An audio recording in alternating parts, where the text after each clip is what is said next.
Hello. Hi, friends. Hope your week's going well. Yeah. Hope you party hardied for Easter. You know what else we didn't mention? No. What day is Easter falling on this year? Oh, I don't know. Snoop Dogg Day. Oh, 420. While me, personally, I don't celebrate those types of things. I do like the idea of being home getting stoned while everybody else is having Easter dinner. Listen, I hope your Easter holiday was lit. A lot of people are going to be going to church on Easter. Breathing in that Holy Spirit. That holy smoke. Anyway, so Any hoodle. I like that we started off the World War II episode. Right. With that. So yeah, this week we are talking about World War II heroes. World War II / Holocaust heroes. This one's a little heavy. It's heavy. I will say yes, it is quite heavy. So I guess we'll just jump right into it. How many did you have? Oh gosh. I did 4. I only did 4 because I tried to do like what I did for the women's episode where I did just like brief blurbs, but I ended up telling these people's life story.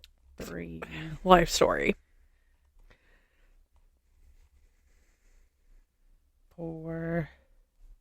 Oh, I was going to give you... I never sent you the other stuff.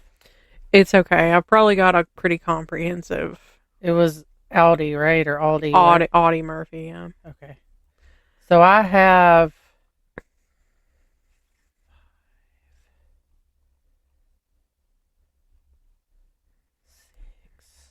Well, since you have more... I have 6, I believe. Well, we already discussed you were starting off, so let's jump right into it. All right. So I wanted to start this one off with just saying that I am the granddaughter of a World War II veteran, and that was really cool to me because, like, in my brain, World War II was like a long time ago. And the fact that my grandfather was living still as a World War II veteran was just phenomenal to me. Yeah.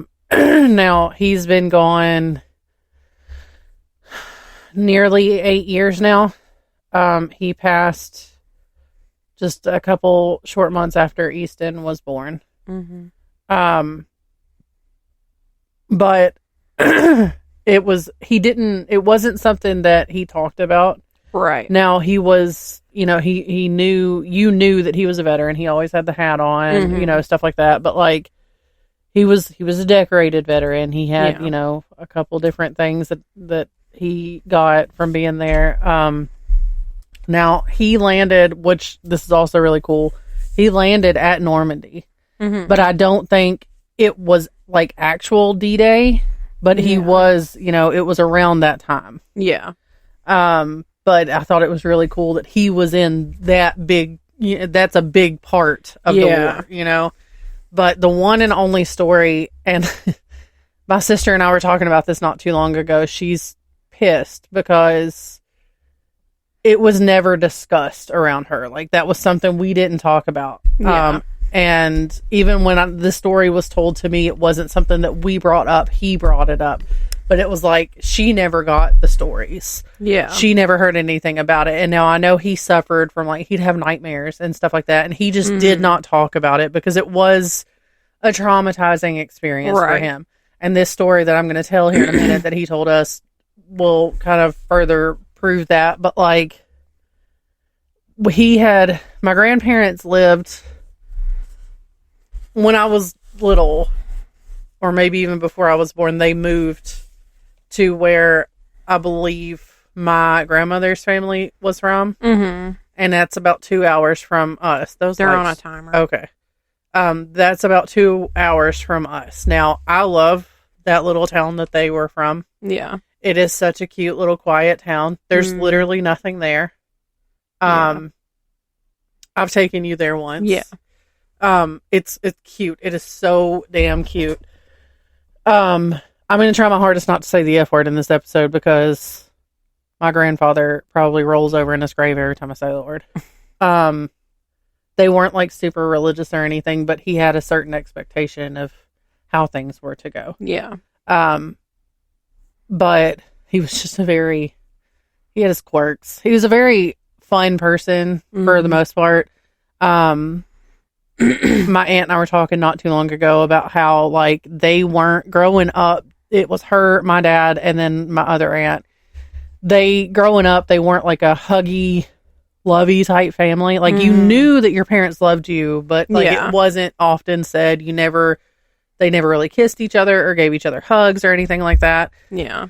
And so, which is crazy to me because we're a hugging family. Yeah. Like, we give each other hugs. Like, he eased up, granddaddy eased up with the grandkids and even more so with the great-grands. And, like, I never left that house without giving him a hug and a kiss. Until the day he died, I kissed that man on his greasy-ass forehead before I left every time. Yeah. My grandparents had a marriage that I think every couple aspires to have. Like, I don't know how this man survived 10 years without my grandmother. Yeah.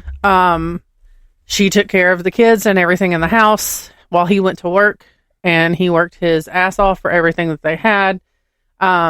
He played off like that man did not have money. I'm not sure that he had a ton of money. Yeah. But the man had a new car every couple of years. Well, I think that also, that's part of that generation. Yeah. Is like, because his aunt, who, I mean, of course, it's totally different circumstances, but she's like, oh, I may not have the money for this. I may not have the money. But she's pretty well off. Well, like, my grandparents never, like, wanted for anything, really, I don't think. Like, as far as I know. And, like, they always had, stuff. Like, the knickknacks and things. The grandfather clocks. God, that house had so many damn clocks. You spend the night over there. All yours tick, tick, tick. That, and then the cuckoo clocks. And, oh, my God. It was Why so many worst. clocks? I say that as somebody who used to have a lot of clocks. And then I was like, why do I have so many clocks? I never even look at them. That was just a thing for them. But, like, that man would send you to Walmart and say, I need this, this, and this. And he knew exactly how much that was going to cost him to the penny. And he would hand you money, and he knew exactly how much change you were supposed to bring back. And if you didn't bring that amount of change back, it was a problem. Yeah. Now, that being said, the gassiest man alive. And if he farted, you better run. And you're going to know, even if it was silent, you're going to know it happened because you'd hear, Like, it was the greatest. Like, I think I only met this man like twice, but that is the story that has stuck with me all these years.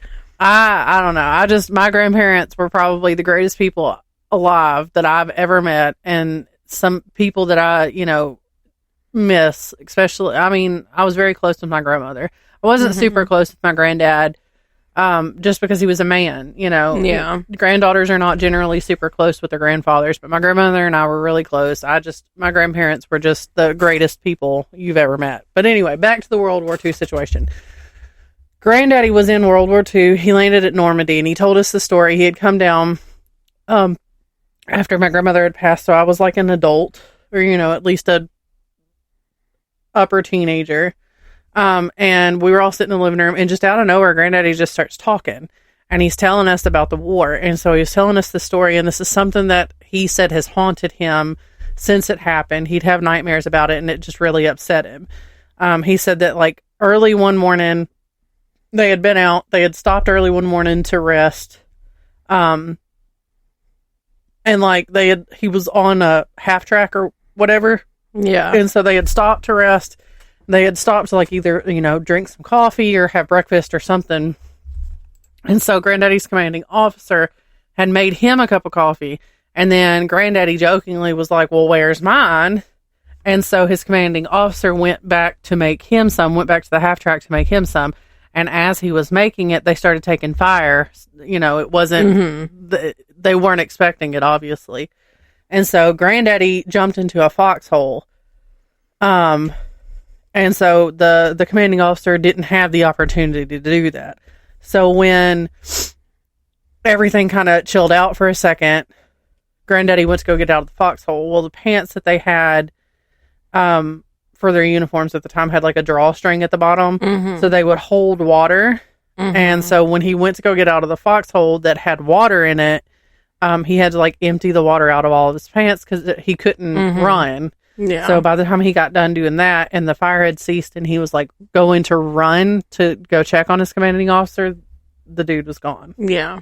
I can't remember if it was like sergeant or whatever, but like just his commanding officer. But like he said, you know, that just, he felt like it was his fault. Yeah. The guy had gotten killed because he jokingly said, you know, where's my coffee, you know? Yeah. So that like you could just tell when he was telling the story, it bothered him so much. But I thought it was really cool that he shared that little piece with us. And that's something, you know, TJ and I've talked about it from time to time. But like I would be interested to see some of the places that he went to go see. Yeah. I just think it was cool that he was part of the whole Normandy situation, you know? He was part of the greater picture there. Right. But, so I wanted to share that, but I'm going to get into outside of my World War II hero that wasn't, I mean, he was a hero, but like he wasn't like a big name. I think that really speaks to our age difference, like not our age difference, but like our like family dynamic age difference. Cause like in your family, you're the youngest, and in my family, I'm the oldest. So my grandfather was a Vietnam veteran. See, and most people our age, their relatives are generally Vietnam vets. Yeah. And like my great grandfather was a Korean veteran.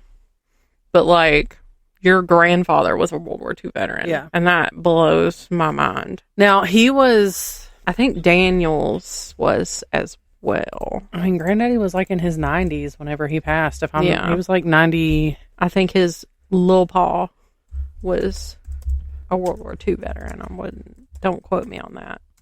Hold on. I will educate myself if I'm incorrect. Is it crazy that his obituary was the very first one to pop up whenever I typed in his name? That's crazy. That is crazy. This picture of him on there was like the greatest picture ever taken, but it do be looking like my daddy though. Like the older my dad gets, the more he oh hell yeah, brother. It's like my dad came straight out of this man's ass. He was, according to his obituary, he was 92 years old when he passed. Which is crazy to me. Yeah. Anyway, and that was 8 years ago. So my first one that I picked is Irina Sendler.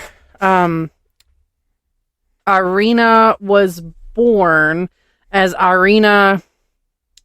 We gonna butcher some names in this one, okay? I picked easy names. I did not, okay? We're gonna butcher some things, okay? Krasinowska on February 15th, 1910 in Warsaw, Poland, and was the only child of Dr. Stanislaw, insert that K last name, who was a physician, and his wife Janina. Though Irina was born in Warsaw, she spent much of her childhood in a nearby town of Ottawa. Her family had a history of resistance. Her great-grandfather led a rebellion against Russian czars in 1917. When she was just 7 years old, her father died of typhus after treating many poor patients, including numerous Jews, whom other doctors refused to help for fear of infection. In gratitude, Jewish community leaders offered financial support for Irina's education. She later attended the University of Warsaw, where she studied Polish literature.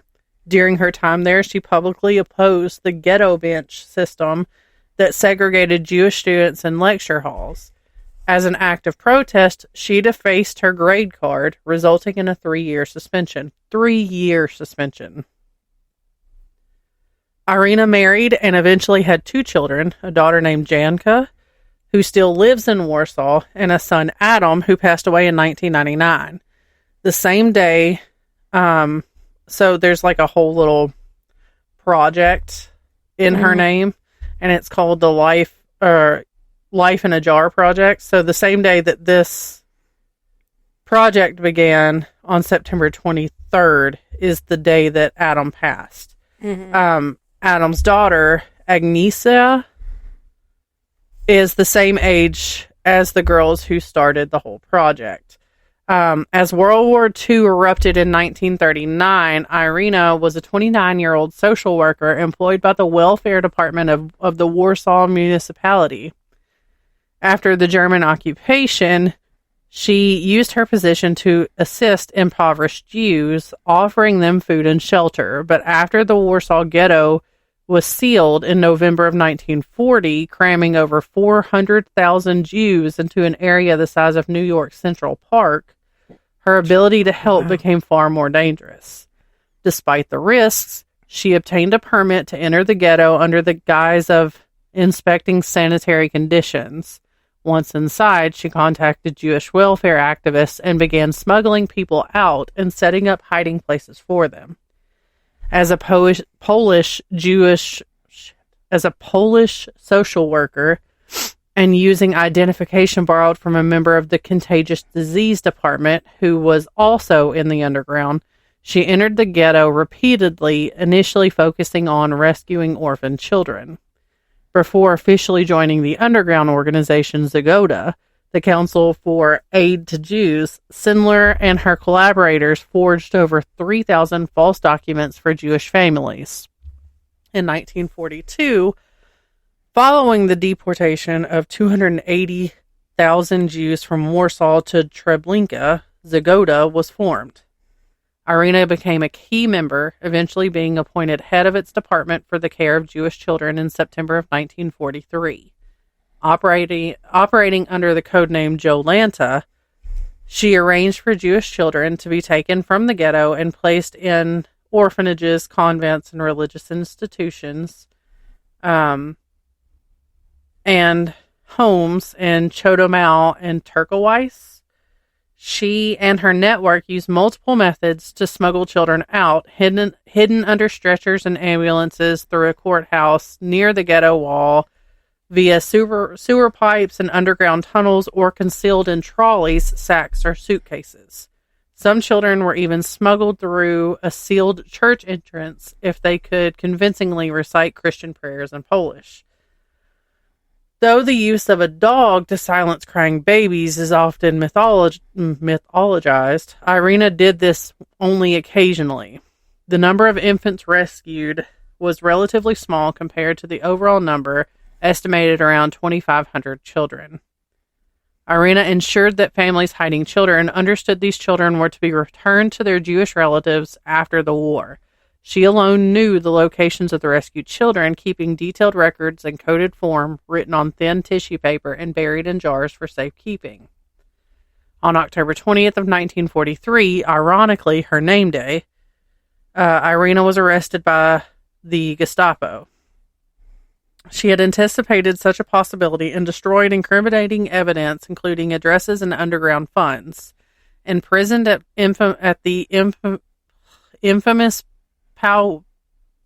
Polwiak prison, she was brutally tortured, sustaining fractures to her feet and legs. A young, stylish German interrogator demanded names of Zagoda leaders, but she gave a prepared false narrative. She was sentenced to death, but unknown to her, Zagoda bribed a German executioner who helped her escape. The following day, Nazi officials posted death notices around Warsaw proclaiming that she had been executed. She saw these posters herself while in hiding. She continued her underground work despite being closely watched and had to remain hidden for the rest of the war. She even missed her mother's funeral due to the risk of exposure. After the war, she unearthed the jars containing children's names and began the heartbreaking task of reuniting them with surviving family. Tragically, most of the parents had been killed at Treblinka. Decades later, in September of 1999, Irina's heroism came to light through an unexpected source. 4 high school students from Kansas, Megan Stewart, Liz Chambers, Sabrina Coons, and Jessica Shelton. For a National History Day project, they choose to investigate a small mention of Irina in 1994 U.S. News and World Report article titled Other Schindlers. At the time, only one obscure website mentioned Irina Schindler. The students' research interviews and eventual play, Life in a Jar, brought her story international attention. Irina, stunned and touched, wrote in an early letter to the students, Before the day you have written the play, Life in a Jar, nobody in my own country and in the whole world cared about my person and my work during the war. My emotion is being shadowed by the fact that no one from the circle of my faithful co-workers who constantly risk their lives could live long enough to enjoy all the honors that are now falling upon me. I can't find the words to thank you, my dear girls. Their work led to a global recognition of Irina's courage in 2001. When the students visited Poland, media interest exploded. As the most recent count, over 750,000 websites now mention Irina Schindler. A Polish author researching her life confirmed that the Kansas students were the catalyst for this worldwide recognition.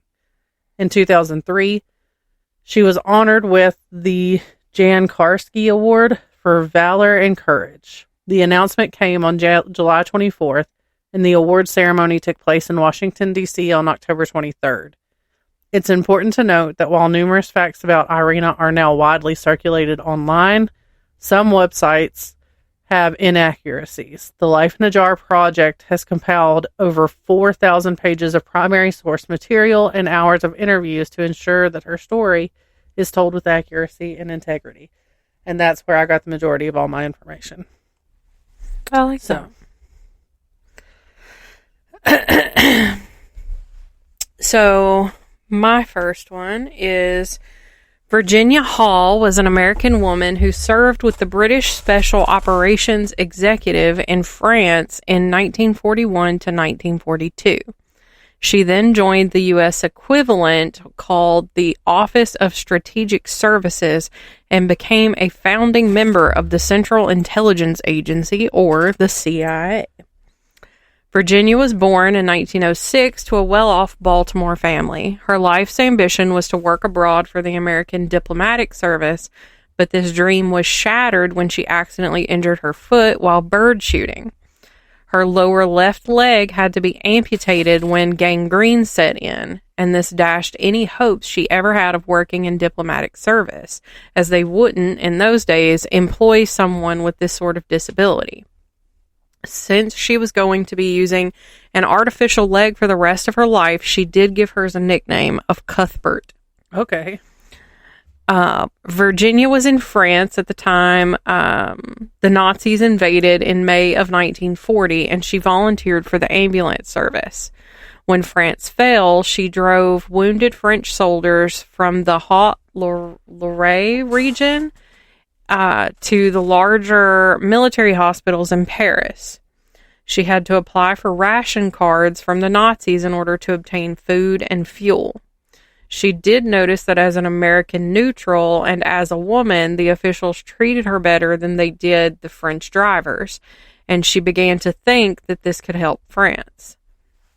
Following their defeat in the battle for France, the British had withdrawn back to Britain in order to hold out on their own, and America did not enter the war for another 18 months. Virginia had looked fascism in the face and could not sit by and wait for the war to end. She made her way to London via Spain and met with British agent George Bellows in the border town of Irun. He was impressed by her intelligence, courage, and ability to take in what was happening around her and for her passion to help the French fight the Nazis. Bellows gave her the phone number of a friend in London. She eventually met a boring day in London and used the phone number. This friend was Nicholas Boddington, an officer from F section of the Special Operations Executive, or the SOE. The SOE was a newly founded British Secret Service that dealt in sabotage and propaganda, and they were looking to set up resistance groups in the Nazi-held territories. At this stage, the SOE was struggling to find the right people to drop into these enemy territories and rely on them to build resistance networks and circuits. Bellows calculated correctly that Virginia was exactly the type of person they were looking for, and Boddington immediately recommended her for service to his head of section. Virginia officially joined the SOE in April of 1941, and after a brief basic period of training, she was sent to France in August 1941. She was undercover as a reporter for the New York Post, and this gave her a reason to travel around interviewing people and collecting information. She made herself more inconspicuous by wearing less fashionable clothes that wouldn't garner her any extra attention. Her information arrived to London in the form of stories for the newspaper. Virginia was the second woman SOE agent to be dropped into France and was the first to undertake an ongoing and active role in the field. She organized contracts, meetings, circuits of resistance members, drops of weapons and other supplies, and helped escaping Allied airmen get back to London and back into the war. Her work occurred all over the unoccupied zone in the southern half of France, and her headquarters were in, I think that's pronounced Lyon, where she was the center for French resistance. An American diplomat in the U.S. consulate in Lyon also allowed her to use their diplomatic bag to relay information back to London. Escaping Allied airmen were instructed to get to the consulate and ask for Olivier, which was Virginia. She was very cautious in her work and observed the rules of security required in the field. Her ability to do this was a testament to the length of time and amount of work she was able to accomplish. She did not leave France again until September of 1942, but long before then, the French began to know her as the Lady Who Limps.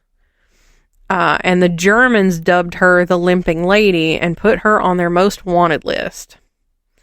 The SOE circuit that Virginia founded was called Heckler, and her code name was Diane.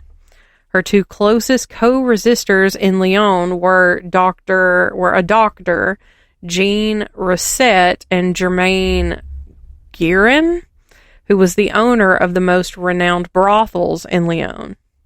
Germaine provided several safe houses and passed on information gained by her girls from the German clients. Virginia would avoid or ignore SOE agents that she considered a security risk, and this included Jean Georges Baboudin, who was the man she was supposed to be working for. When SOE objected, she told them to lay off. Virginia was invited to attend a meeting in Marseille where various SOE agents and resistance notables would be present, but her survival instinct led her to not attend. She was concerned about this many SOE and resistance people being in the same place at the same time, and she did not think that everyone took security as seriously as she did. The Gestapo raided the meeting and captured 12 SOE agents and French resistance organizers. The result was that Virginia was the only SOE agent at liberty and the only one with a radio able to communicate with London. She carried on her work for the resistance. The fate of these prisoners and attempting to engineer their escape was at the top of her priority list. Her contacts expanded and her assistance with helping Allied airmen escape increased, but so did the risks. The Gestapo had long thought of Lyon as the center of resistance activity. Even before Operation Torch, the Allied landings in North Africa, the Germans had moved more agents into the unoccupied zone. Time was running out for Virginia, and she focused on freeing the 12 SOE and resistance prisoners who had now been transferred to Malzac prison. Wireless operator Georges Bigot found a way to smuggle notes to Virginia, and she recruited Gabby Block, the wife of one of the prisoners, to smuggle messages and tools concealed in tins of sardines to the prisoners. Bigot made a key to the door of the building that the prisoners were held in.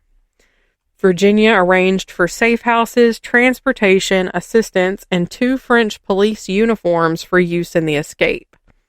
The prisoners escaped on July 15, 1942, and after a period of hiding, they met with Virginia in Lyon, and from there they made their way back to England via Spain.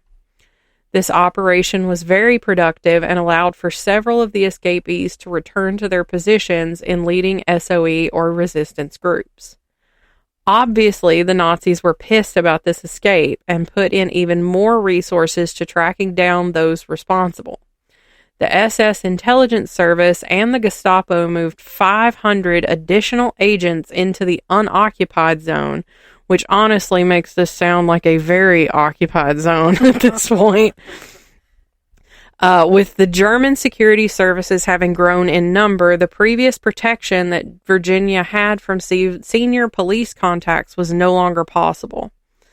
By August, it was clear that the French resistance network around Paris, known as Gloria, had been infiltrated. A man who called himself Robert Alsch and dressed as a priest visited with Virginia and claimed to be an agent of Gloria. Virginia was concerned that he was actually a German agent, especially when the news of the capture of Gloria members began to come through. She anticipated more and heavier manhunts, and she left Lyon without telling her contacts. Not even Jean and Germain that she had been working with. She traveled by Spain to Perpignan, and then crossed the Pyrenees via a 7,500-foot high pass and walked. She walked 50 miles in one day. Dang.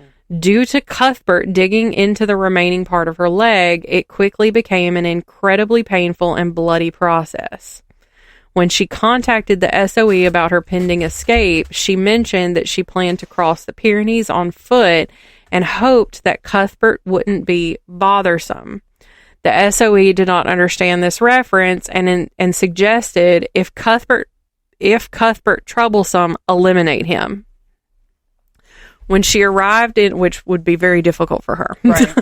When she arrived in Spain, Virginia was arrested for illegally crossing the border, but the U.S. Embassy was able to secure her release.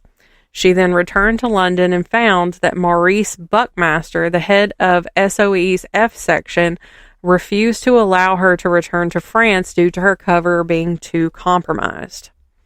Instead, she joined the American Office of Strategic Services, or the OSS, and returned to France to continue in the same organizing position, and in the process created the Saint Spy Network.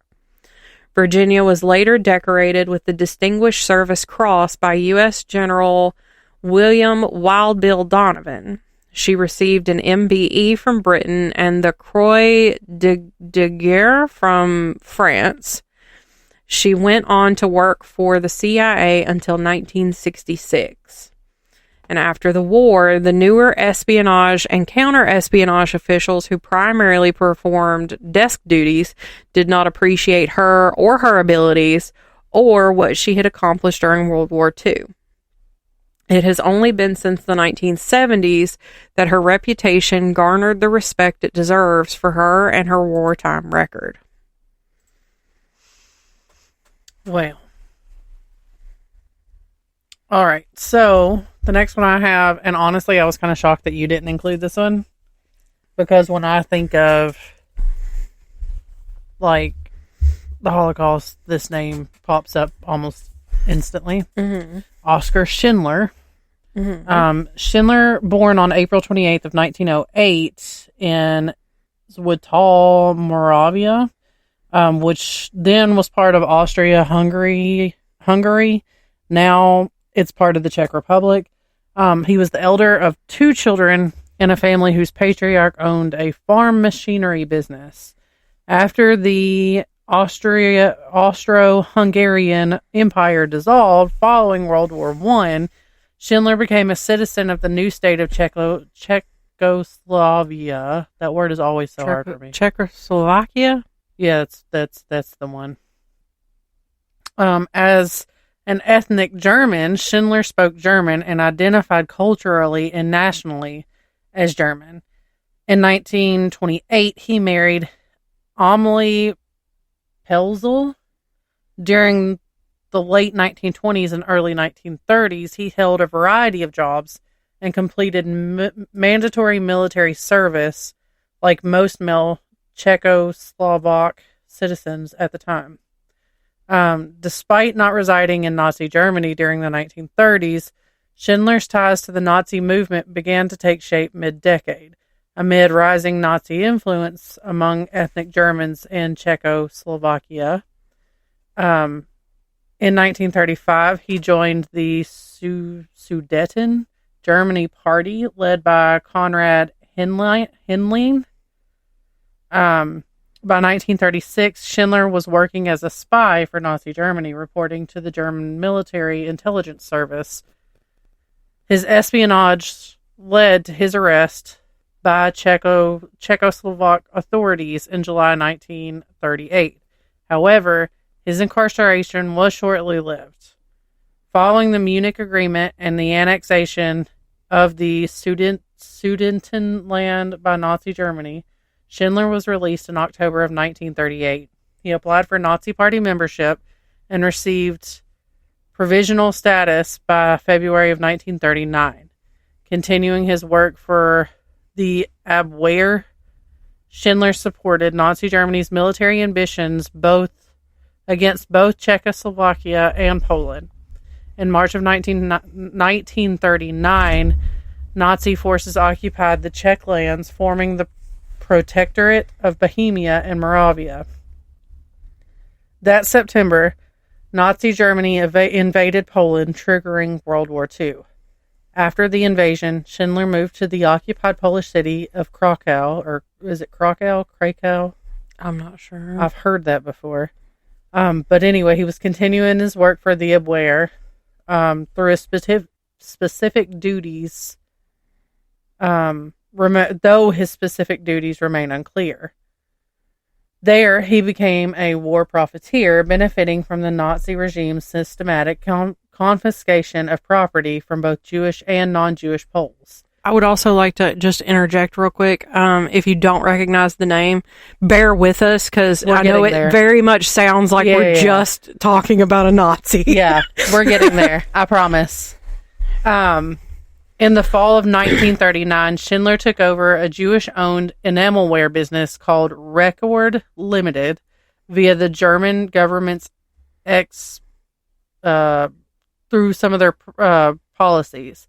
He renamed it Deutsche Emalwarenfabrik, or DEF, commonly referred to as Amalia Schindler.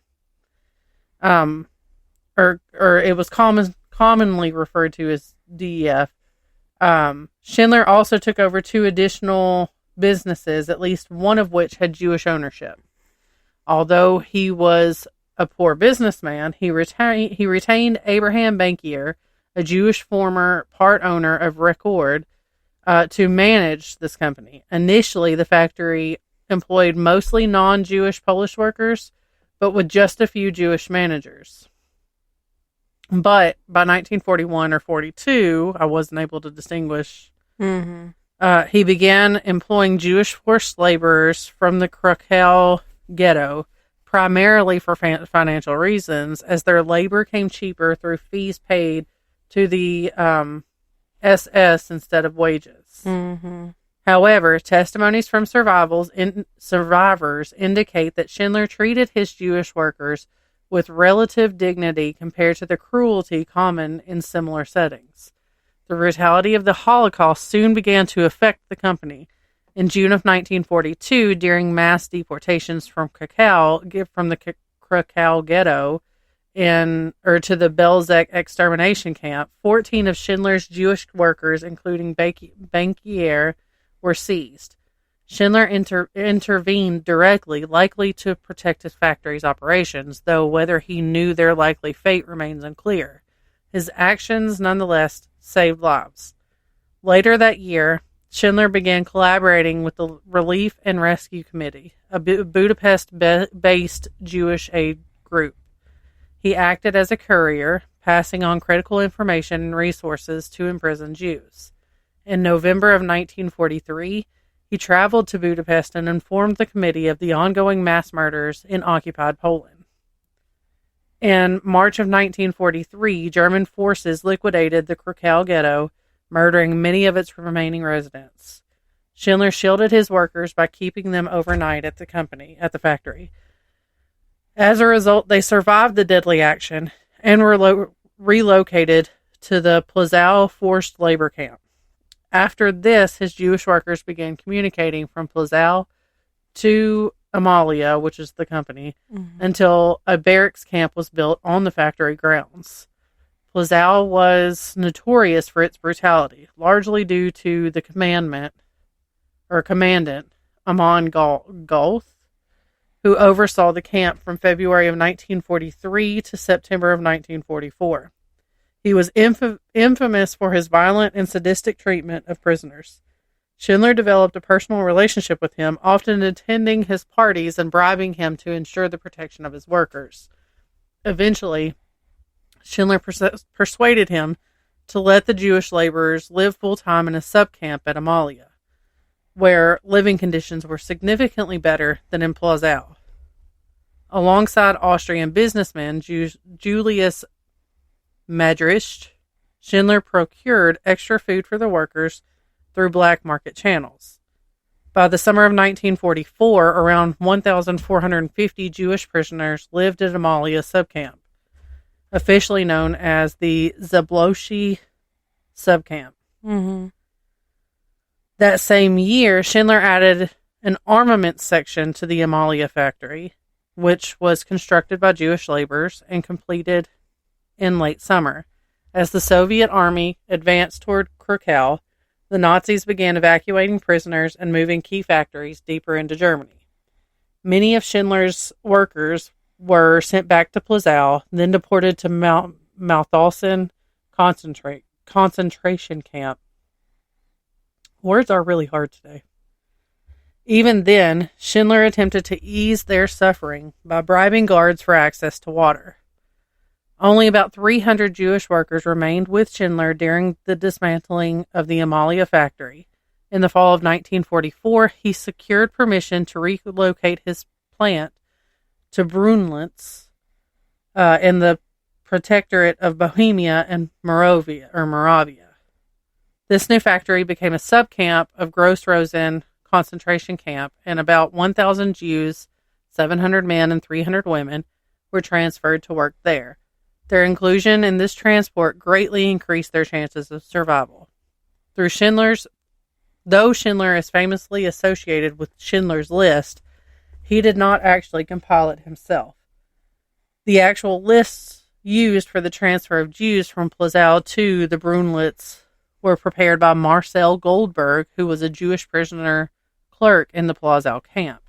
These lists changed over time, and they were influenced by bribes and included people who had never worked for Schindler before.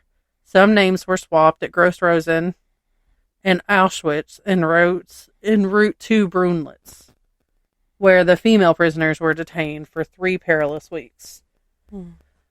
From October of 1944 to May of 1945, Schindler's most impactful rescue efforts occurred at Brunlitz. Living on site with Amelie, he feared the SS might liquidate the camp.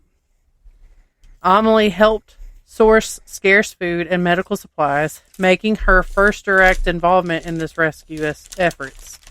Local civilians also helped smuggle food into the camp.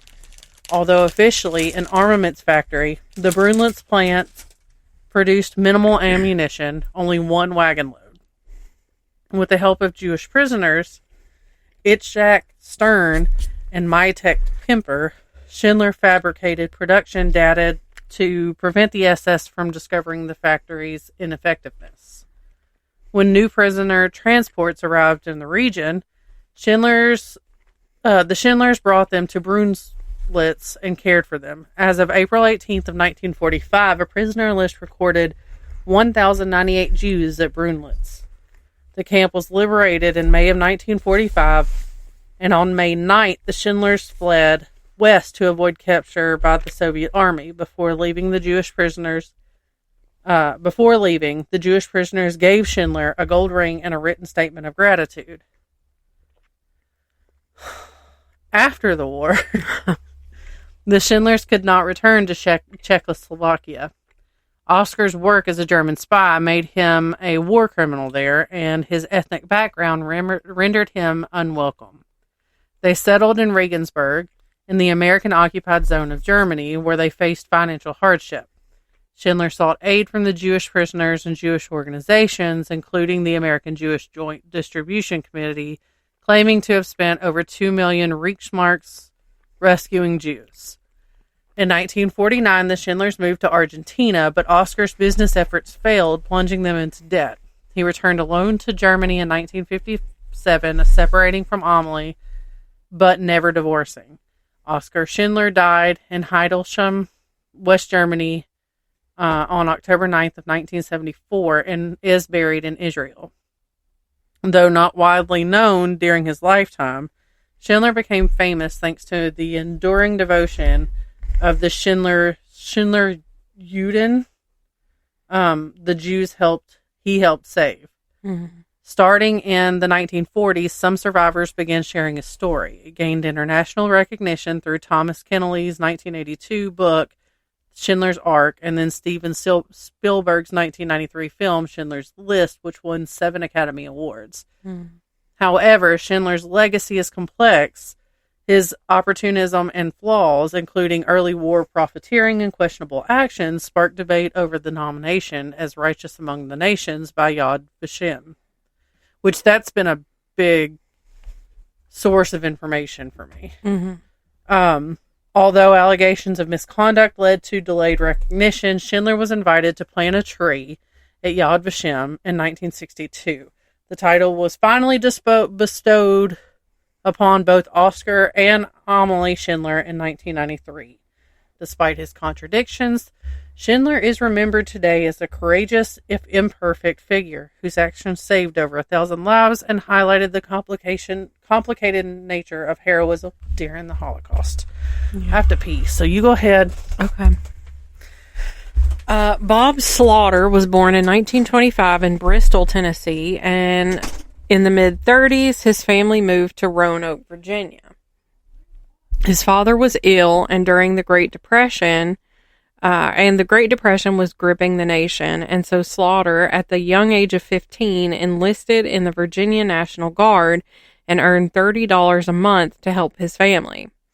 He was assigned to Company D, 116th Regiment, and trained as a machine gun operator, but later wrote that there was no hint that any of us would ever see combat. In February of 1941, the 116th was called into federal service for a year of extensive and intense training.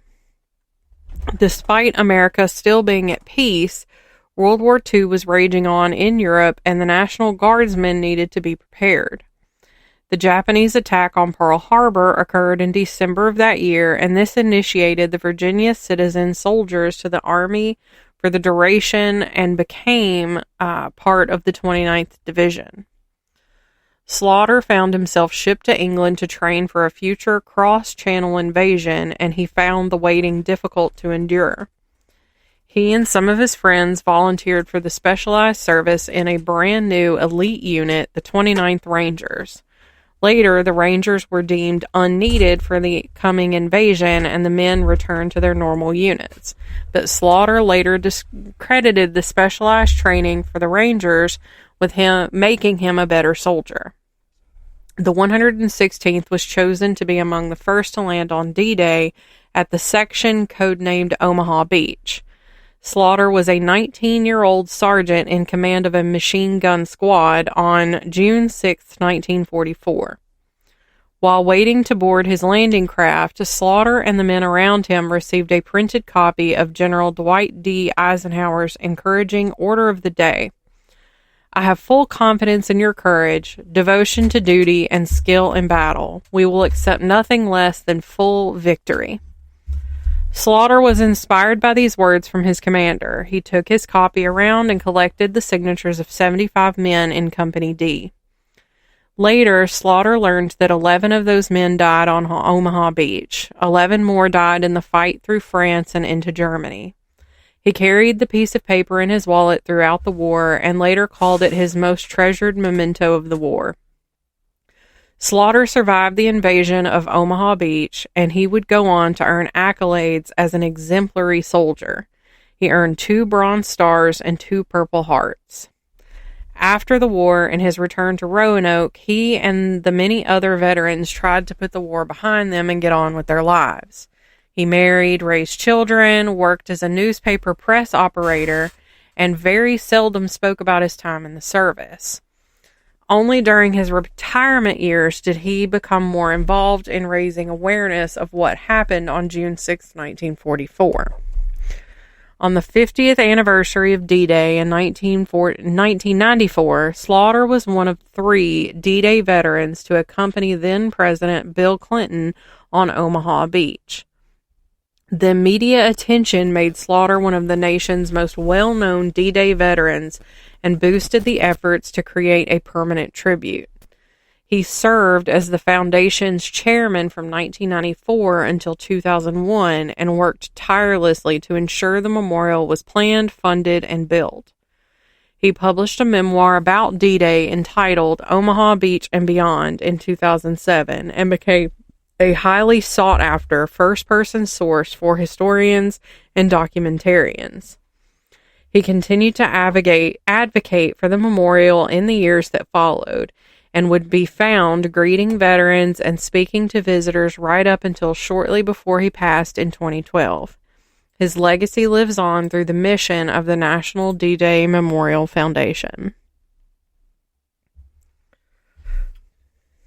So I included this next one because I like this idea of this, of like women in power type situation, okay? Right.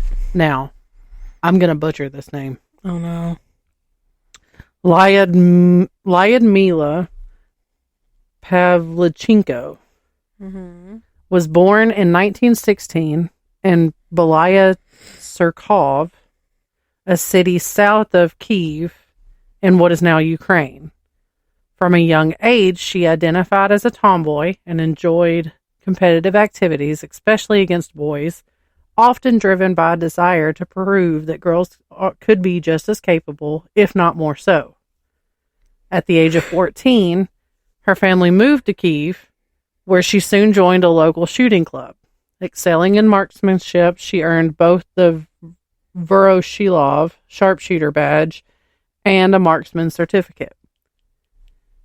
She began working at the Kyiv Arsenal factory while attending night classes and, in 1937, enrolled at Kyiv University to study history with the goal of becoming a teacher. While pursuing her degree, she also competed on the university's track team and continued her sniper training by enrolling in a Red Army sniping school.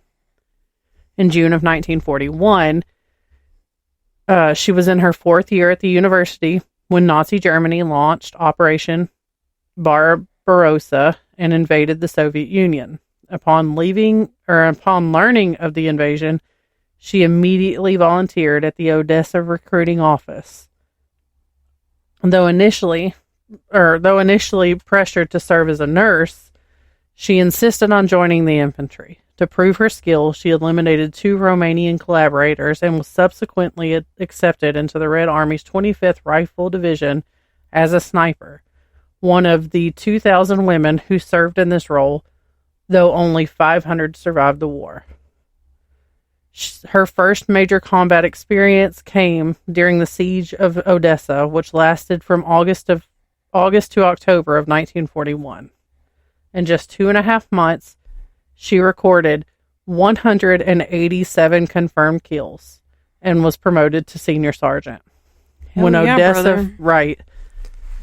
When Odessa fell to the Romanian forces, she and her unit were redeployed to Sevastopol to aid in the city's defense. There, during an 8-month siege, she continued to build her reputation as a formidable sniper. By May of 1942, her confirmed kill count had reached 257, leading to her promotion to lieutenant.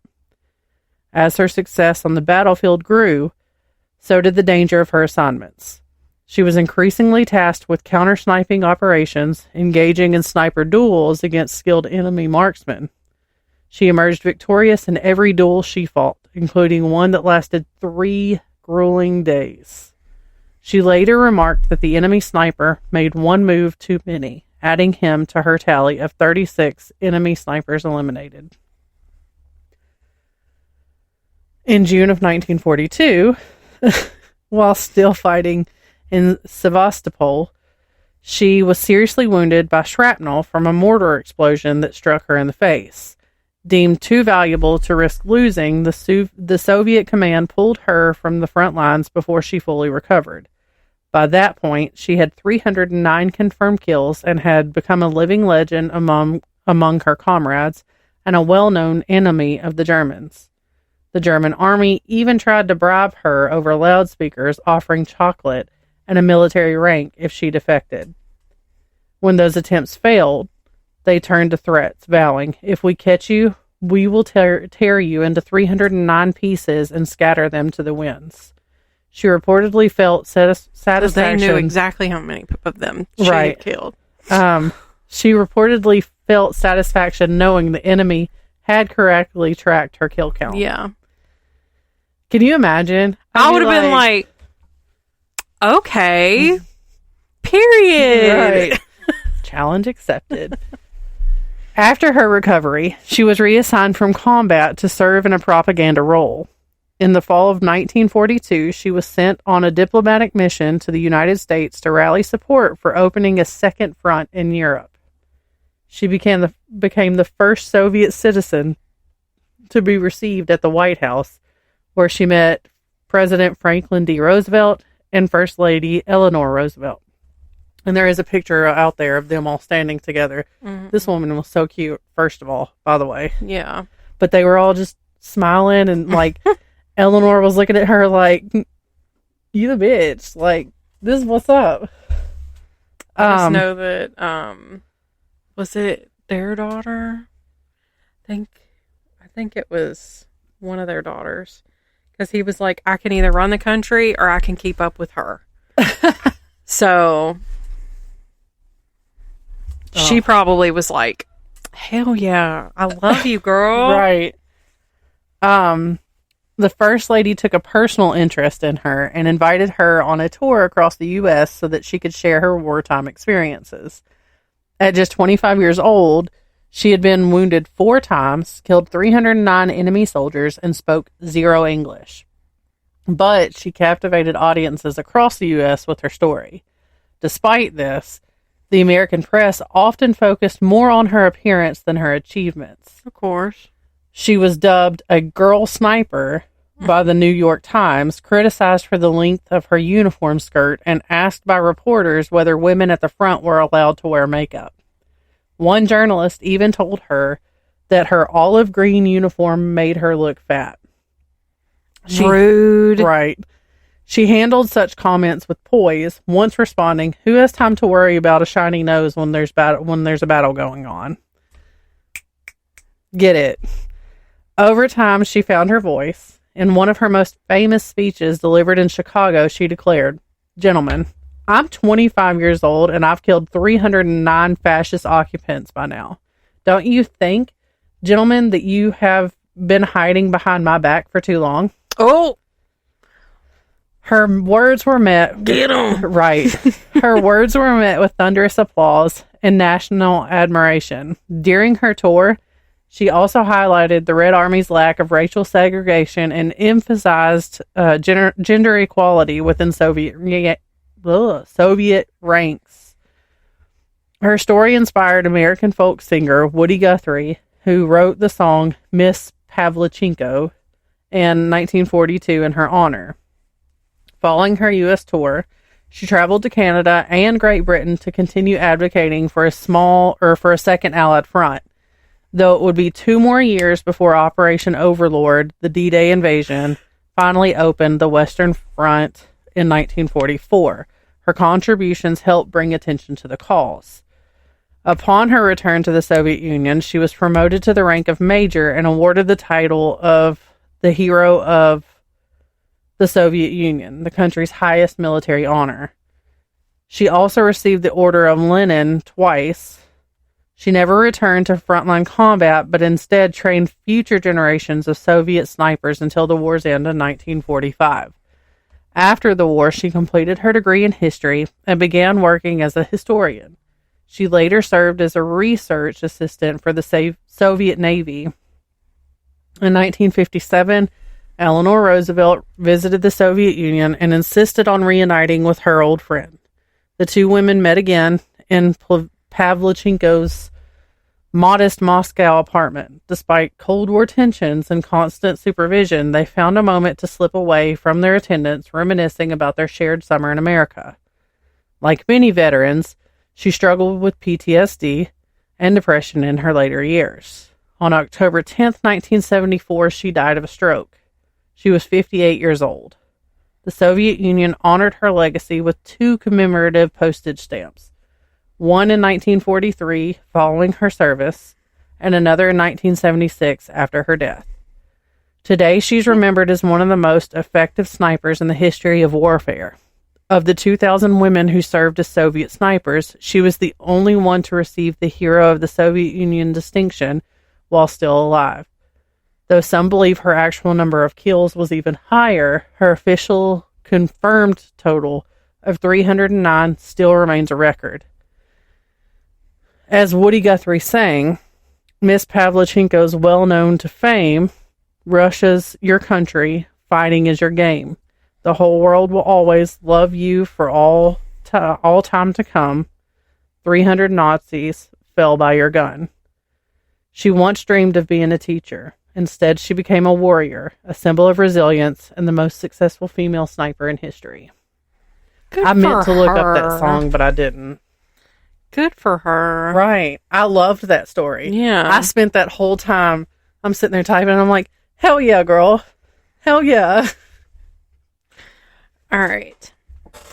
Audie Leon Murphy was born June 20th, 1924 on a sharecropper farm near Kingston, Texas. Can I also say that I really enjoyed writing that one too? Like, I loved his story. This is a really good story. I watched a couple YouTube videos on him as well. He was one of 12 children. His father floated in and out of his life, which, honestly, how are you going to knock a woman up 12 times and then leave her with them kids? Listen. Yes, I agree, and that's shitty. But, like, he did eventually leave the whole family when Audie was just a little kid. 12 kids is a lot. Oh, yeah. After just 5 years in school, Audie left to chop cotton for $1 a day to support his family. His mother died when he was 16, leaving him and all 11 of his siblings orphaned. He wanted to join the military and was denied entry to the Marine Corps due to his size. He was just 5'5" and 110 pounds. He was able to enlist in the Army in 1942 after altering his birth certificate to look as though he was 18, but he only changed it by a year. Following his initial military training, Murphy was sent to Europe with the 1st Battalion, 15th Infantry Regiment, 3rd Infantry Division, which found its way through North Africa, Italy, France, and Germany during the war. He rose to the rank of Staff Sergeant before earning a battlefield commission for his courage and leadership skills. On January 26, 1945, the then 2nd Lieutenant Murphy was commanding Company B in France when they were attacked by 6 tanks and waves of enemy infantrymen who were trying to overtake a wooded area nearby. Murphy ordered his troops to withdraw into the woods in order to find better positions, and he stayed up front at his command post to continue directly directing artillery fire by telephone. While this was happening, an American tank destroyer behind Murphy took a direct hit, causing its crew to also withdraw into the woods. Murphy's resolve, however, did not waver, and he continued to direct artillery fire and was able to kill several advancing enemy soldiers. When enemy tanks moved in closer to his position, he climbed onto the burning U.S. tank destroyer, even though it may blow up at any given moment, and he got behind its .50 caliber machine gun and opened fire on the enemy. He was alone and exposed to German attack on all three sides, but he continued to rain deadly fire upon the enemy and killed dozens of Germans in his path and caused the infantry to waver. As the German tanks began to lose infantry support, they also began to fall back. Over the next hour, the Germans tried every weapon they could to take out Murphy, but he did not falter and wiped out an enemy squad that was trying to creep up on his right flank. His Medal of Honor citation said that German troops got within 10 yards of him, only to be mowed down by his expert gunfire. Get it.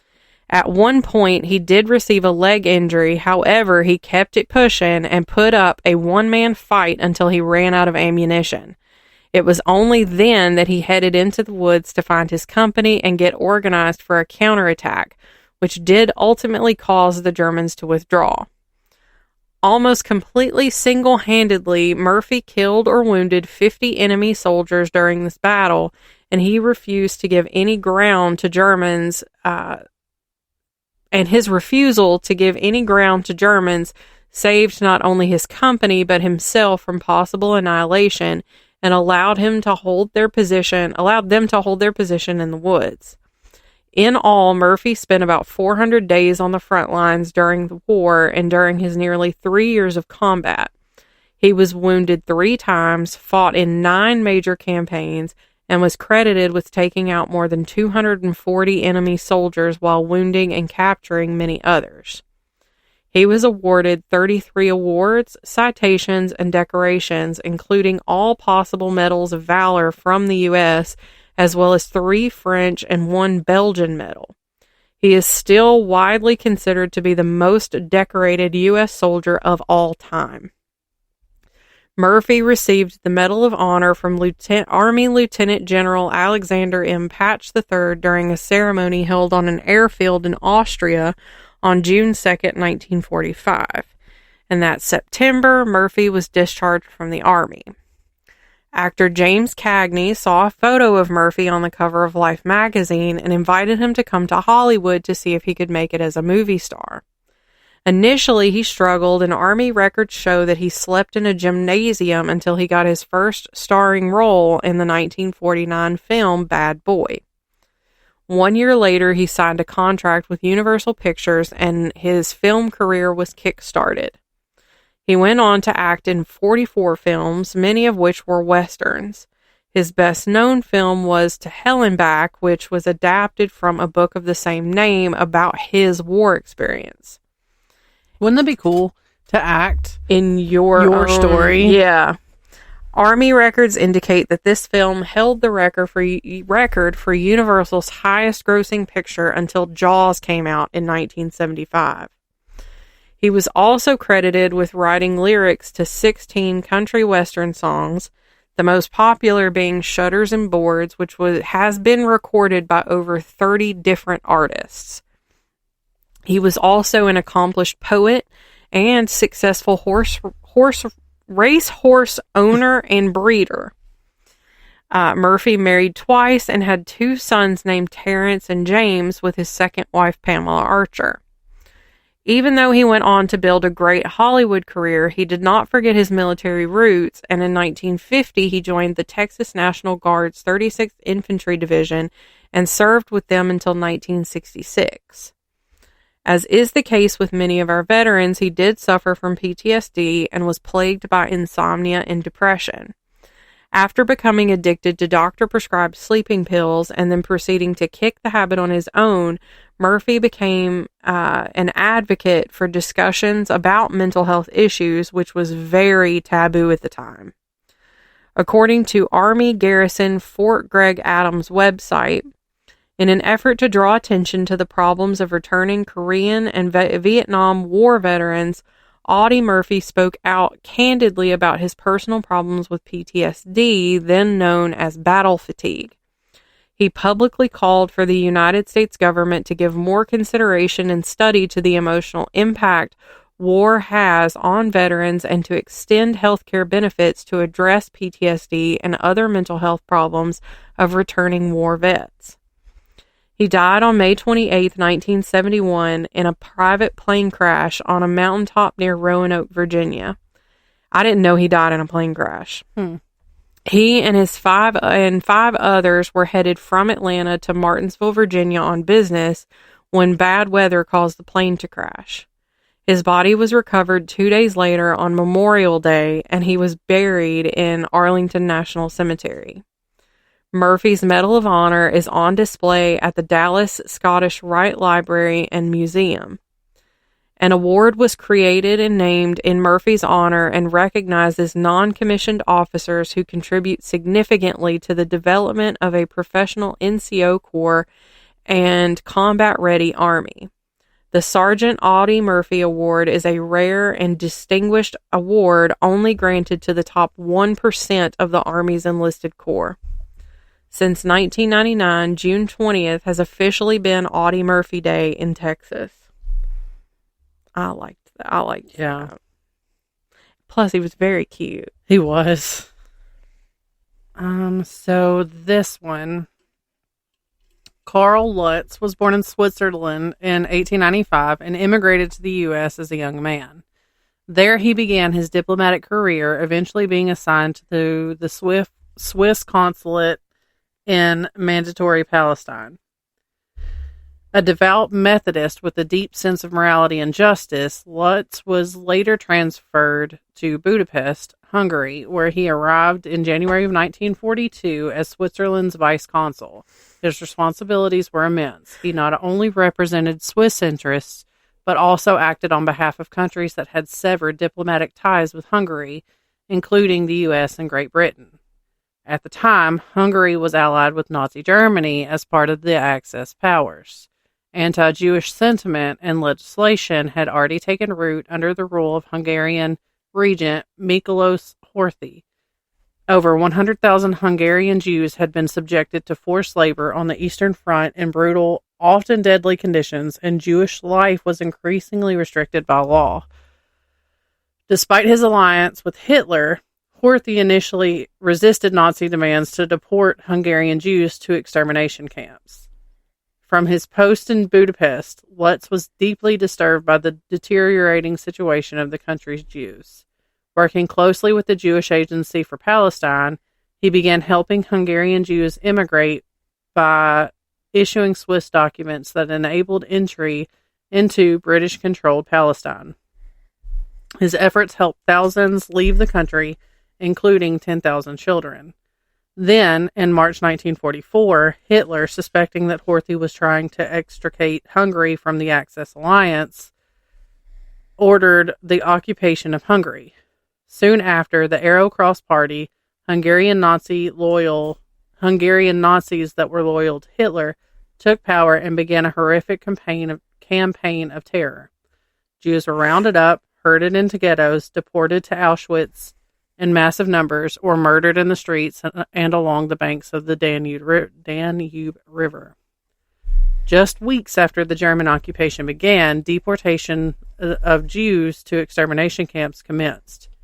In this environment of chaos and brutality, Karl Lutz began to orchestrate one of the most extraordinary humanitarian rescue operations of the Holocaust. Negotiating directly with the Nazis, Lutz secured permission to issue protective letters for 8,000 Hungarian Jews who were to be resettled in Palestine. However, Lutz ingenuously interpreted this figure to apply not to individuals, but to entire families. He began issuing thousands of these letters, each one numbered between 1 and 8,000 under Swiss authority. Working with the Zionist Youth Underground, Lutz oversaw a massive document production effort. Youth activists forged tens of thousands of additional letters, often working from within his own office. According to estimates, around 100,000 protective documents were created this way. The Swiss legation, under Lutz's guidance, placed 76 buildings under Swiss protection, offering refuge to thousands of Jews. The most famous of these, the Glass House, a former department store that sheltered up to 3,000 Jews and served as a headquarters for Zionist underground activities. Lutz also issued 4 group certificates of Aliyah, each covering 1,000 Jews bound for Palestine, because as the Swiss consul, he represented British interests in Hungary, including affairs related to the British Mandate. These certificates were eventually expanded to cover not only the named individuals, but also their entire families. At this point, nearly 50,000 Jews had been placed under the Swiss protection and would-be immigrants to Palestine, and were each given a letter of protection stating that they were not to be harmed before their departure. Despite efforts by Nazi and Arrow Cross officials to halt his work, Lutz continued issuing documents. Many Jews who held these letters were not harassed, partly due to the bureaucratic mindset of the Nazi officials. The Germans are very correct people, said Eric Saul, director of the Visas for Life Project. They admire discipline and order. So when Nazi commandments saw these letters, they accepted them. In October of 1944, the Arrow Cross took over. The authorities demanded that Lutz and Swedish diplomat Raoul Wallenberg began identifying which papers were real and which were forged. To preserve the rescue operation, the diplomats cooperated superficially but continued their work in secret. The Germans even set up 2 ghettos, one for Jews who held protection documents. Lutz responded by acquiring buildings to house an additional 3,000 Jews under his authority. All but 6 of them survived. In November of 1944, Adolf Eichmann ordered the forced march of 70,000 Jews from Budapest toward Austria and Germany. As Jews were beaten, whipped, and forced through mud and cold toward the border, Karl Lutz and his wife Maria Magdalena Graus, herself a recipient of one of Lutz's protective letters, followed alongside. They risked their lives to pull Jews from the lines, offering them protective documents on the spot and bringing them back to the safety of the Swiss safe houses. For these people, it was the last glimmer of hope, Lutz recalled later. For us, this was the worst form of spiritual torture. We saw the people being lashed with dog whips and lying in the slime and mud with bloody faces. Whenever possible, I would drive alongside these people on their way to the concentration camps to try and show them that there was still hope. In one famous instance, Lutz jumped into the Danube River to rescue a bleeding woman about to be executed, invoking his diplomatic status to halt the Arrow Cross gunman. His intervention saved her life. That woman was Maria Magdalena Graus, who would later become his wife after the war. By the time Soviet forces invaded Budapest in January of 1945, approximately 565,000 Hungarian Jews had perished. But thanks to Lutz's unprecedented rescue operation, along with efforts by diplomats such as Raoul Wallenberg and the Zionist underground, 62,000 Jews were saved, and half of the Jewish population of Budapest. Which, numbers comparatively, that doesn't sound like a lot, but still 62,000 that wouldn't have been. That's, yeah. After the war, Karl Lutz and Maria Magdalena fled the city and returned to Switzerland. Rather than being celebrated, Lutz was criticized by Swiss authorities for overstepping his diplomatic authority. He was investigated, his career advancement was blocked, and his actions went largely unrecognized in his homeland. In his personal life, Lutz divorced his first wife and then married Maria Magdalena, that woman that he had saved. Though his reputation suffered for years, it was eventually rehabilitated. In 1965, Yad Vashem named Karl Lutz Righteous Among the Nations, a belated but fitting recognition of his heroism. Despite being one of the most effective diplomatic rescuers of the Holocaust, he remains relatively unknown compared to other figures like Oskar Schindler. But for the tens of thousands he saved, he was a light in the darkest of times.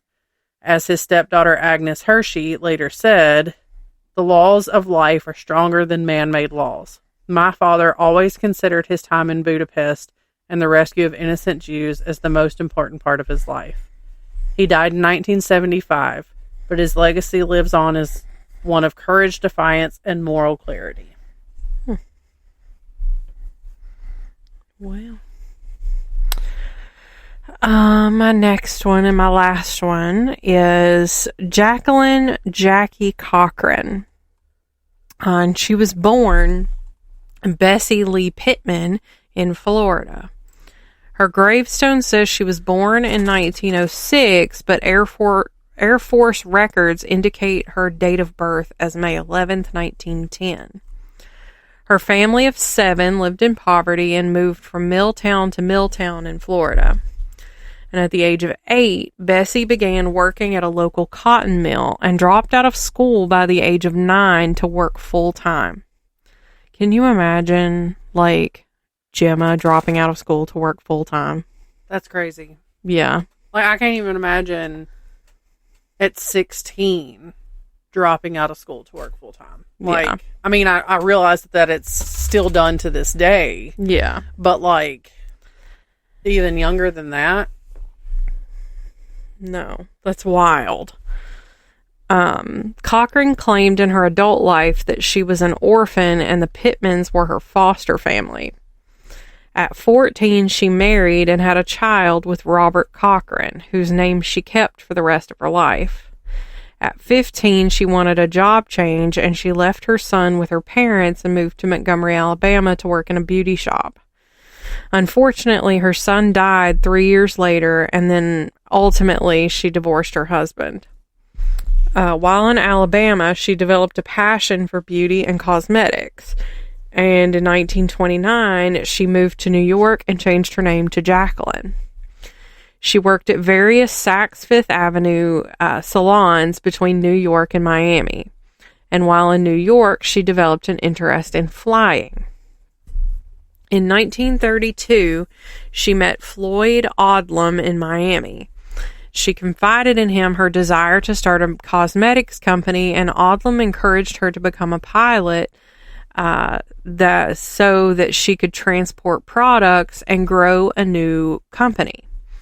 She began taking lessons and obtained her pilot's license in 3 weeks on August 17th, 1932.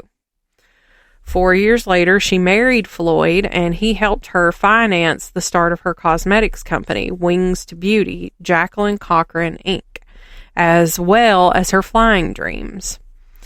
As her cosmetics business began taking off, she also fell in love with air racing. She became the first woman to enter the Bendix Transcontinental Air Race in 1935. She flew the race several times and won the Bendix Trophy in 1938.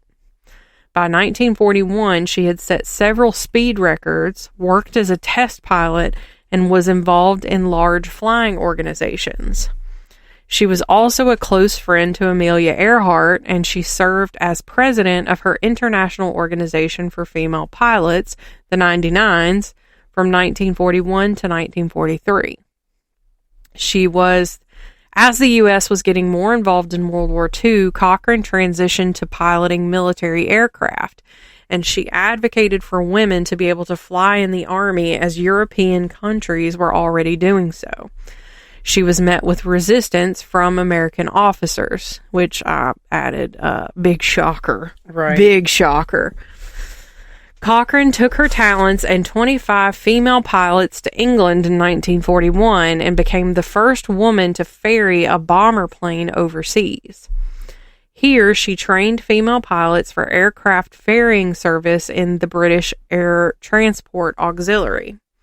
Upon learning of the formation of Nancy Love's Women's Auxiliary Ferrying Squadron, Cochrane approached U.S. Army Lieutenant General Henry Happy Arnold. Did I type that right? I think I did. About a similar U.S. training and recruiting unit for female pilots.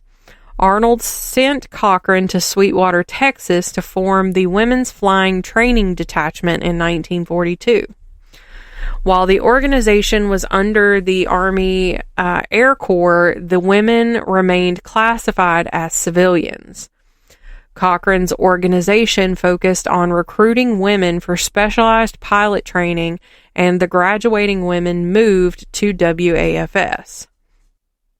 These two organizations would ultimately merge to create WASP, Women Air Force Service Pilots, with Cochrane as the director in 1943.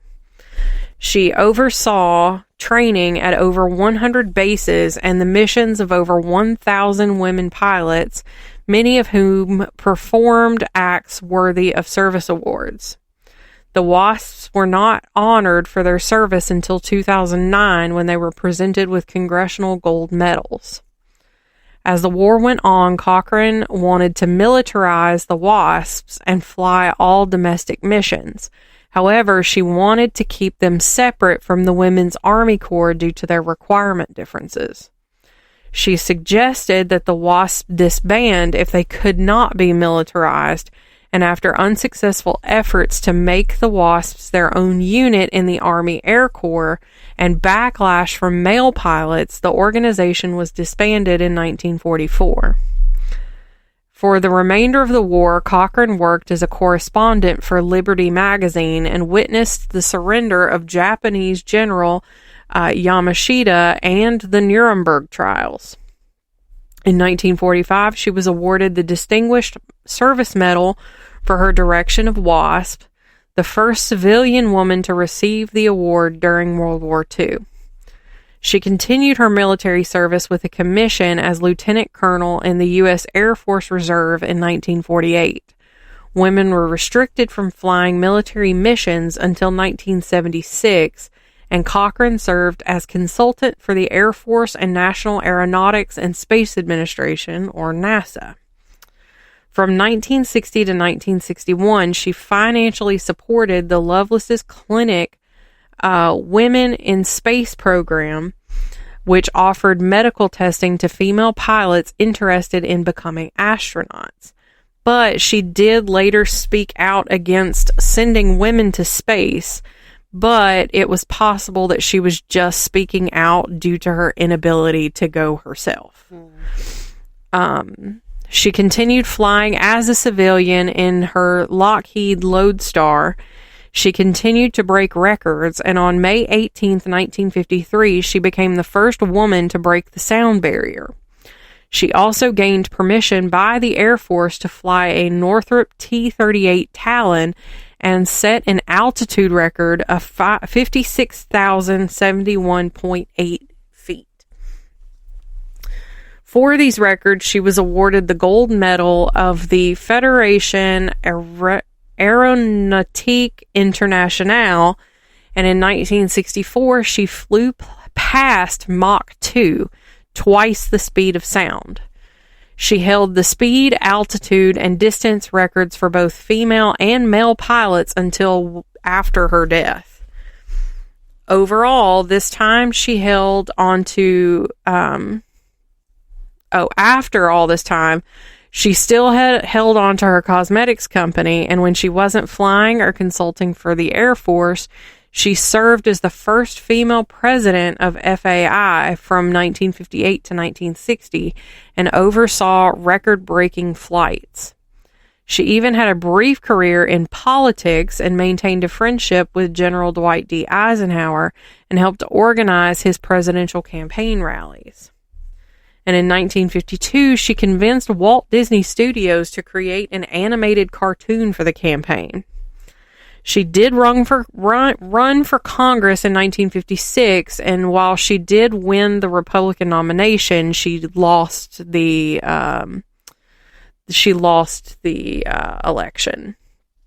She was diagnosed with heart disease in 1967, and this prevented her from flying jets. But she did continue to consult for the Air Force and NASA until she retired with the rank of colonel in 1970. Her health continued to decline and forced her to retire from flying entirely. I bet that just broke her heart. Did I tear this or something? Oh, I think I did. She moved to Indio, California with her husband in 1973, and the two lived there until his death in 1976 and then her death in 1980. She is memorialized in the International Aerospace Hall of Fame and the U.S. Aviation Hall of Fame. In 2004, the airport near Indio was renamed in her honor as the Jacqueline Cochran Regional Airport. Cochran strove not to just be the best female pilot, but to be the best pilot. She made a name for herself across the globe with her extensive list of accomplishments. She worked tirelessly to encourage women to get involved in the war effort and trained them to be the very best, and involved herself in many projects that put women in the air. She did have mixed feelings about women being integrated into the armed forces, and despite her trailblazing career and all of the accomplishments of the WASPs, she did ultimately suggest that they be disbanded. She believed that only the best of the best women should serve, but not in combat missions. She paved her own way as an aviatrix, but did have some strong and varied opinions, and that made her a little bit more of a complicated historical figure. But, well, that's pretty cool, though. Yeah, I know. I like the idea of her being like, I don't want to be the best female pilot. I just want to be the best pilot. Right. All right, so I have two more. Okay. This one, Andrée Dumont, codenamed Nadine, was born on September 5th of 1922 in Brussels, Belgium. Her early years were marked by an adventurous stint in the Belgian Congo, where her father, Eugene Dumont, worked as a colonial physician. After 6 years abroad, the family returned to Belgium, where Andrée attended the Royal Athenaeum of Uccle, a secular school that would later be recognized as a breeding ground for future resistance fighters. Notably, the masterminds behind the liberation of the infamous did I type that correctly? I don't know. Train convoy to Auschwitz. Hold on. We're just going to skip that because none of that sentence makes sense to me. As a 17-year-old schoolgirl, she was disillusioned by Belgium's passive stance during the rise of Nazi aggression, especially its neutrality as Germany annexed Austria and the Sudetenland, and as the Molotov-Ribbentrop Pact divided Poland, Belgium surrendered just after 18 days of blitzkrieg only deepened her resolve. Her father, Eugene, became a leading figure in the Luke-Mark intelligence network, gathering political, economic, and military intelligence for the Belgian state security in exile. Her mother, Marie Plessis, a nurse, also joined the resistance, sheltering wounded soldiers and distributing underground newspapers like Le Libre Belgique. Immersed in this environment, Andrée began her own resistance journey, initially by transporting documents for her father between Brussels, Ghent, and Bruges, relying on her innocent, youthful appearance to avoid suspicion. She also performed symbolic acts such as scattering newspaper-cut V signs throughout the city, dangerous gestures that carried serious consequences if caught. The V campaign, popularized by Victor de Lavallee on Radio Belgique in 1941, represented both freedom in Dutch and victory in French. In October of 1940, her mother introduced her to Frederick de Jong, father of André de Jong, founder of the Comet Line. The young Dumont joined this secret resistance network officially in December of 1941, adopting the codename Nadine to distinguish herself from the other André. Alongside her older sister, Micheline, she became a crucial part of the Comet Line, a lifeline for Allied airmen, pilots, radio operators, navigators, bombarders, and gunners who had been shot down over Nazi-occupied Europe. Between 1942 and 1945, the Comet Line helped more than 800 pilots and 300 soldiers escape. These missions involved perilous journeys from Brussels to Paris and eventually across the Pyrenees into neutral Spain, where airmen could continue on to the Gibraltar or Lisbon and eventually back to England. Andrew used her limited English, quick thinking, and youthful appearance, often disguising herself as a teenager to escort airmen undetected. One close call on a train journey to Paris illustrated her composure. When a British pilot mistakenly offered a box of matches instead of a ticket to a French customs officer, she smoothly intervened, claimed the pilot was deaf, and explained away the others as Flemish men unfamiliar with French. Her cleverness diffused the situation, and the group continued on safely. The Comet Line relied on an extensive underground network of roughly 3,000 civilians who risked their lives to provide food, forged papers, hiding places, transportation, and financial support. Despite its success, the network was relentlessly hunted by the Gestapo, SS, and Luftwaffe. Over 700 Comet Line members were arrested, nearly 300 of whom died from execution, torture, or inhumane conditions in Nazi prisons and camps. Andrew's fate changed drastically on August 11th of 1942 when she and her family were betrayed by a German informant known as Coco.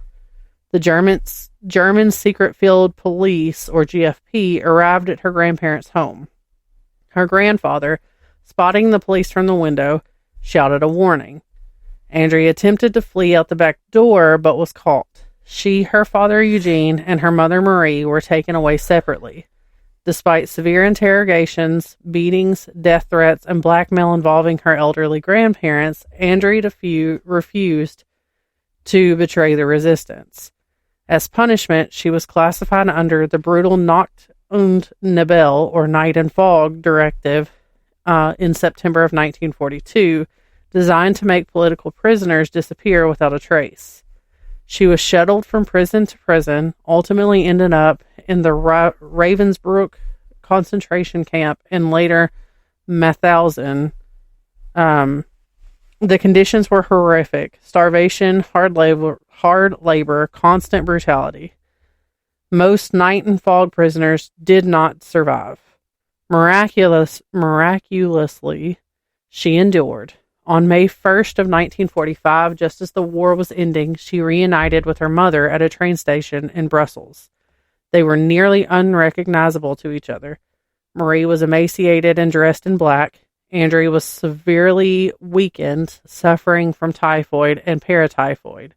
It would take her over 2 years to physically recover.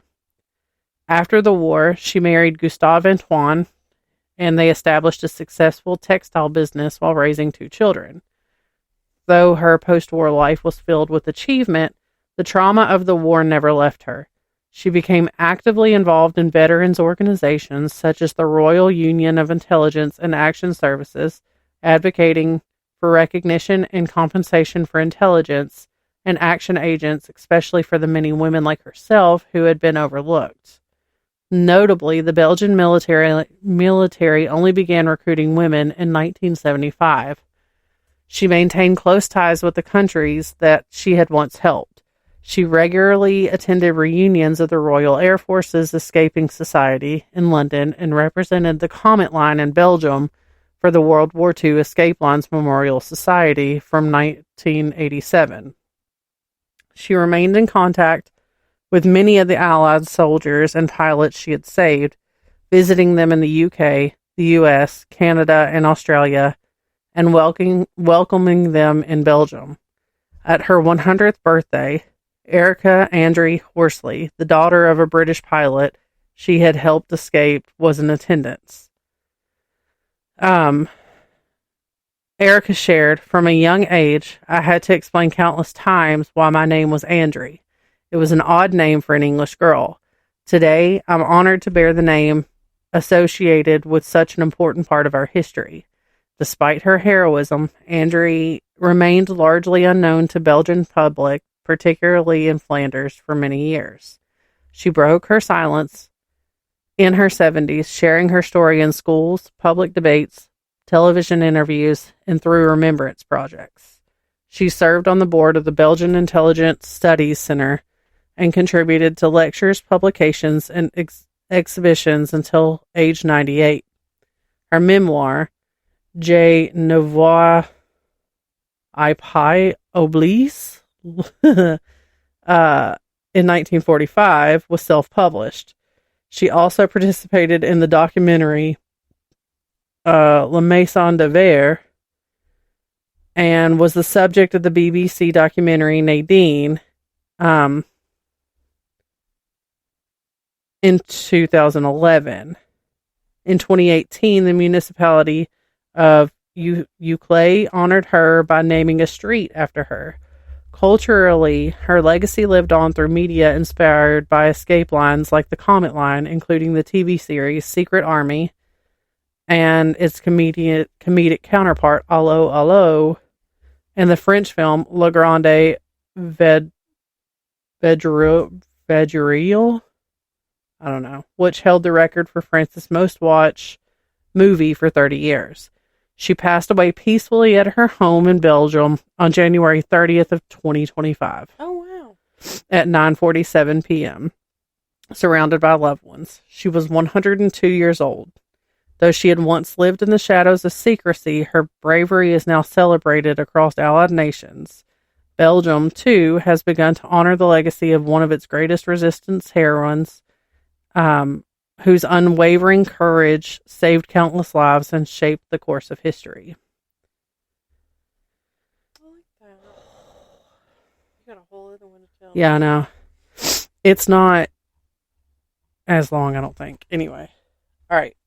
This last one. Marian Turski, born in 1926 in the Polish city of Lodz, spent his earlier years in a vibrant Jewish community that would soon be devastated by the horrors of World War II.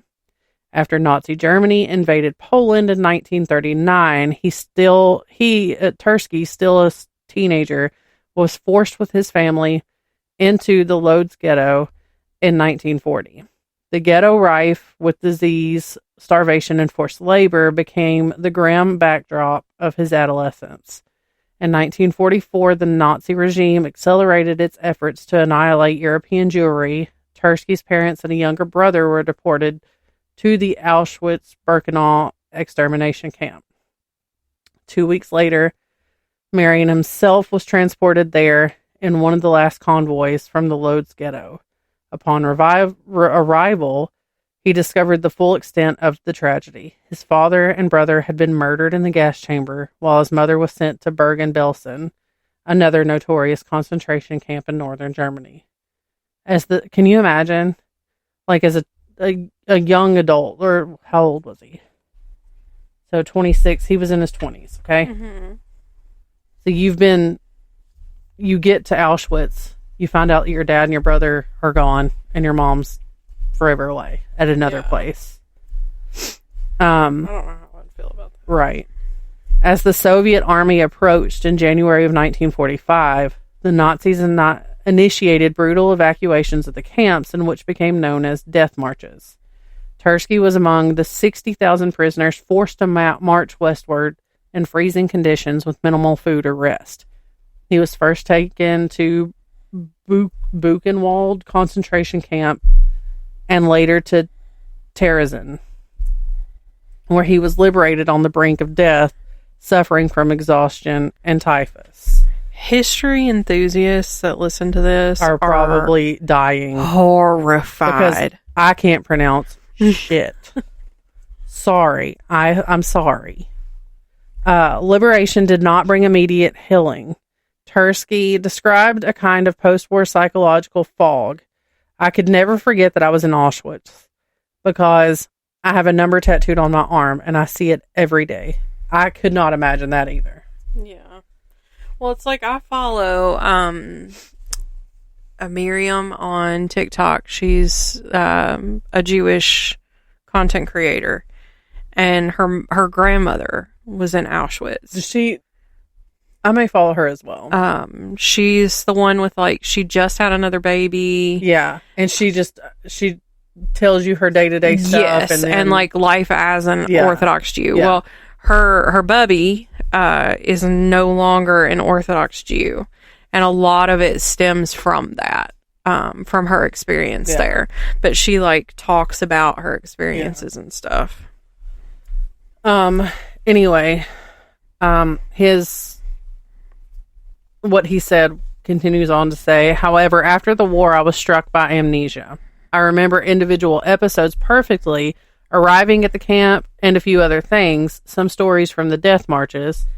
Everything else was blurred, though, which I think that's PTSD. I started to say. A lot of times when you've gone through some trauma, your brain says, we ain't going to remember this. Let me protect you from this. Despite the physical and emotional scars, Tursky chose not to immigrate to the West after the war.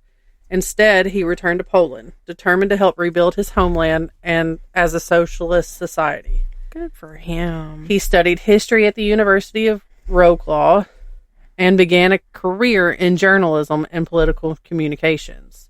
In 1958, he became the editor of the history section of the Politica, or the Politica, whatever. I'm sorry. This was one of Poland's leading magazines. Over the decades, he emerged as one of the most influential journalists and historians in the country. Throughout his post-war life, Tursky remained politically active, becoming a lifelong leftist and a member of the Communist Party. He also took part in international struggles for human rights. In 1956, he marched... Politica. Huh? Politica? Yeah. Yeah. In 1956, he marched alongside Dr. Martin Luther King Jr. during the Selma to Montgomery civil rights marches in the United States, which was a powerful symbol of solidarity across continents and causes. Tursky dedicated his life to preserving the memory of the Holocaust and fighting against anti-Semitism, hate, and historical amnesia. He co-founded Warsaw's landmark Poland Museum of the History of Polish Jews and served as president of the International Auschwitz Committee, ensuring the voices of the survivors remain central in public discourse. He garnered global attention on January 27th of 2020 at the 75th anniversary of the liberation of Auschwitz. Standing at the site where he had once been imprisoned, he gave a powerful speech in which he warned the world. Auschwitz did not fall from the sky. It approached with small steps until what happened here happened. He proposed a moral addition to the Ten Commandments. Thou shalt not be indifferent. He warned that indifference could allow history's darkest chapters to repeat. Because if you are indifferent, before you know it, another Auschwitz will come out of the blue for you and your descendants. Which, we had a similar discussion earlier. Yep.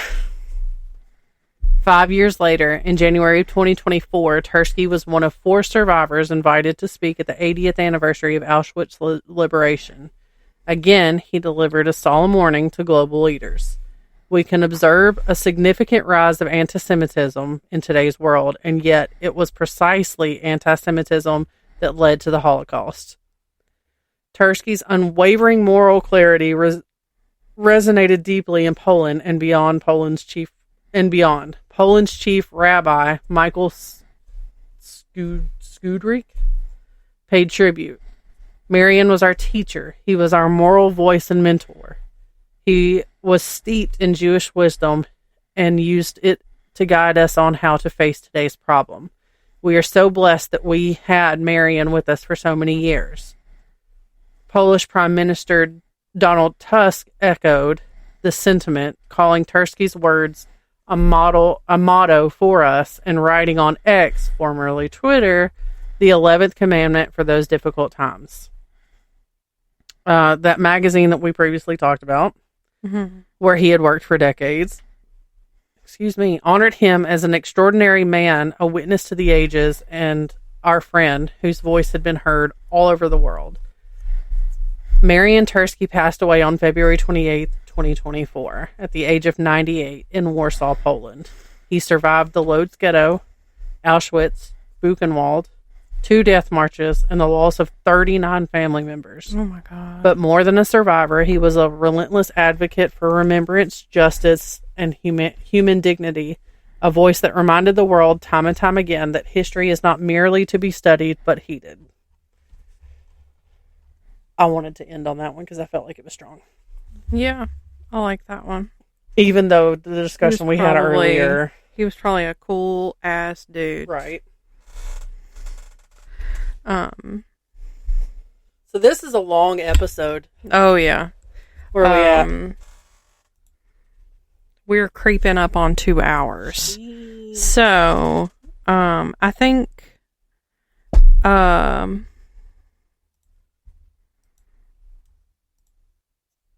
will slip in our April nonprofit of the month, the Trevor Project. You deserve a welcoming, loving world, and so do the people you care about. Here you can reach out to a counselor if you're struggling, find answers and information, and get the tools you need to help someone else. And we will leave a link to donate directly in the episode notes. And you can follow us. Facebook, Instagram, TikTok, YouTube. Email us at wanderersofweird @gmail.com. Okay. Yeah. Catch you on the flip side. Okay, bye. Bye.